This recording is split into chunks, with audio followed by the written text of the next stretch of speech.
Statistically, if you were born between 1997 and 2012, you should be on track to become the wealthiest generation in human history.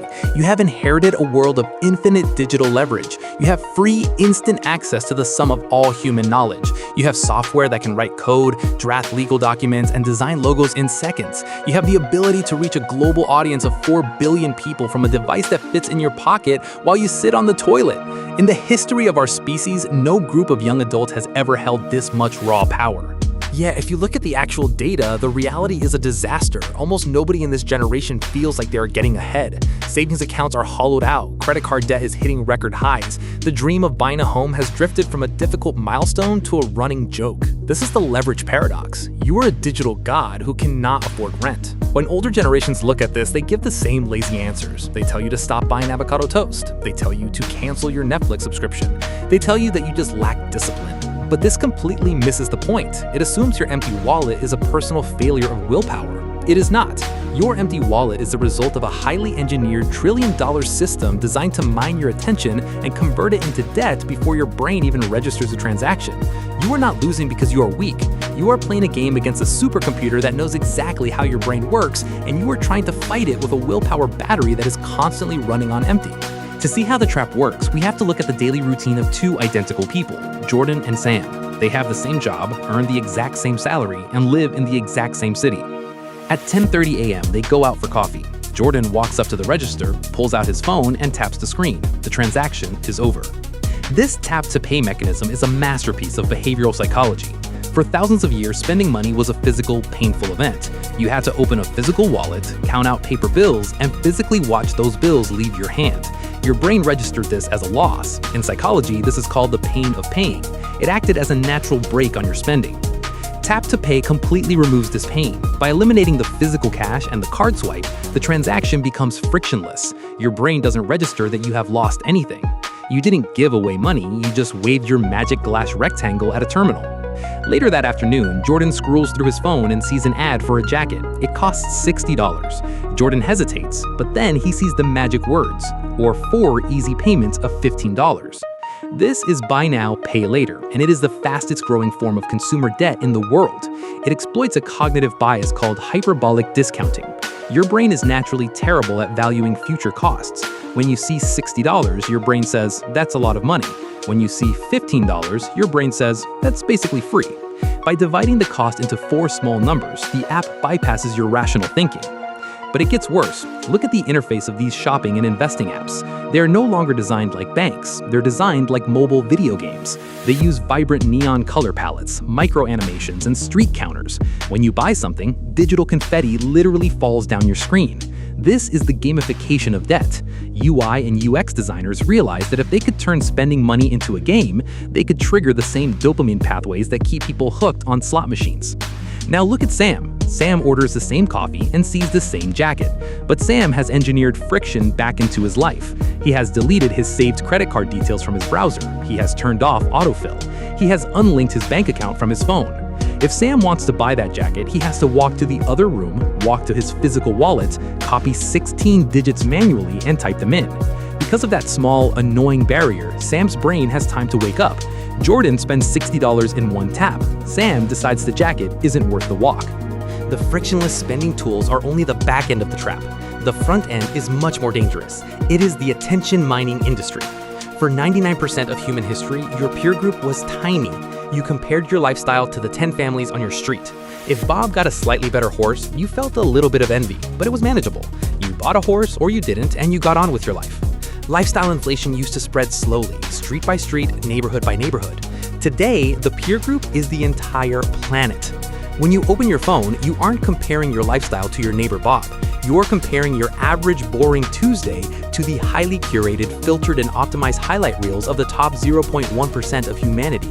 You are watching 19-year-olds in Dubai throw cash off yachts, influencers opening packages of luxury goods every morning, and people your age telling you how they made $1 million in their sleep. The human brain is not built to handle this scale of comparison. It triggers a deep evolutionary panic. In the ancestral world, being left behind by your tribe meant starvation or death. Your brain interprets your average lifestyle not as normal, but as a survival emergency. You feel an urgent, constant pressure to catch up. And the companies that run these platforms know this. In fact, their entire business model relies on it. They don't show you random content. They use sophisticated machine learning models to analyze exactly how many milliseconds you linger on a post. They know what makes you feel insecure.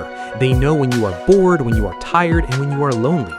And they sell that data to advertisers who target you with the exact product designed to cure that specific insecurity, served directly to you at the exact moment your willpower is lowest. The ad doesn't just sell you a product, it sells you a temporary chemical band-aid to the anxiety the platform created 10 minutes ago. To make matters worse, the culture has provided a solution to this financial anxiety that is actually part of the trap, the side hustle mirage.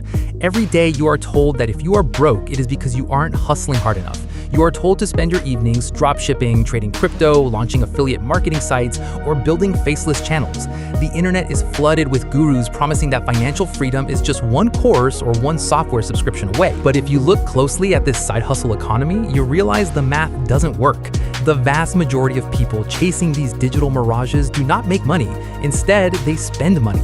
They buy the courses, pay for the hosting platforms, subscribe to the video editing tools, and invest in the ads. The side hustle culture has created a massive secondary industry that extracts capital from hopeful young adults while selling them a dream of escape. But the real damage of the side hustle culture is psychological. It creates a state of chronic cognitive fatigue. When you believe you should be earning money every single second of the day, your brain never enters a state of rest. Every moment of leisure feels like guilt. You're constantly running on a treadmill, chasing a carrot that is being held by someone selling you a ticket to ride the treadmill. This chronic exhaustion creates a dangerous feedback loop. When you are tired, burnt out, and feeling like you are failing to keep up with the digital version of yourself, your willpower drops to zero. And what do we do when our willpower is zero and we feel exhausted?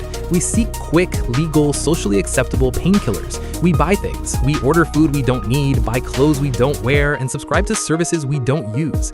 The purchase is not about the object. It is a temporary 30-second spike of dopamine to numb the fatigue of chasing an illusion. You are running on a treadmill to earn money to buy painkillers to survive running on the treadmill. If you try to fight this system using willpower, you will lose. Trillion-dollar tech companies have hired the best minds in behavioral science to defeat your willpower. It is like bringing a knife to a drone fight. The only way to win is to stop playing the game. This is the strategy of attention arbitrage.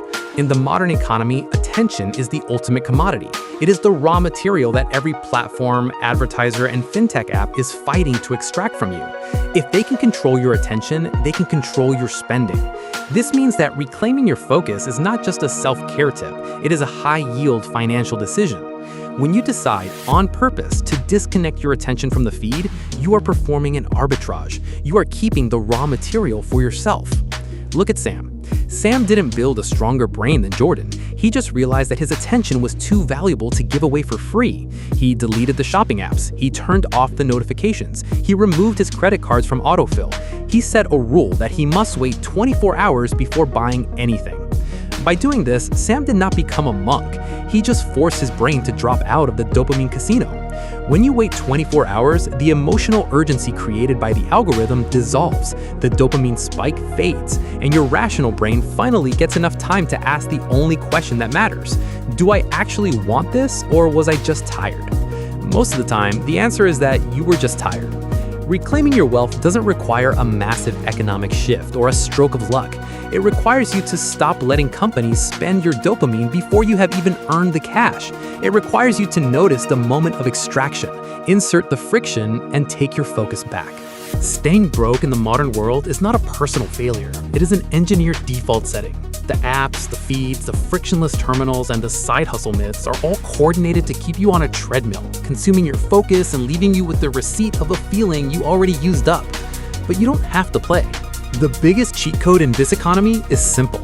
Stop trying to look rich and focus on actually being rich. Looking rich is loud, expensive, and leaves your bank account empty. Being rich is quiet, invisible, and built on friction. But navigating these traps alone is almost impossible. The algorithms update their code every single day, finding new ways to exploit your dopamine, bypass your willpower, and target your insecurities. That is why this channel exists. We are here to study the traps, decode the systems, and help you build the friction you need to outsmart the machine. Subscribe, because the developers are constantly updating their code to mine your attention, and you need to update yours. Turn off the game, take your focus back, and let's actually get rich.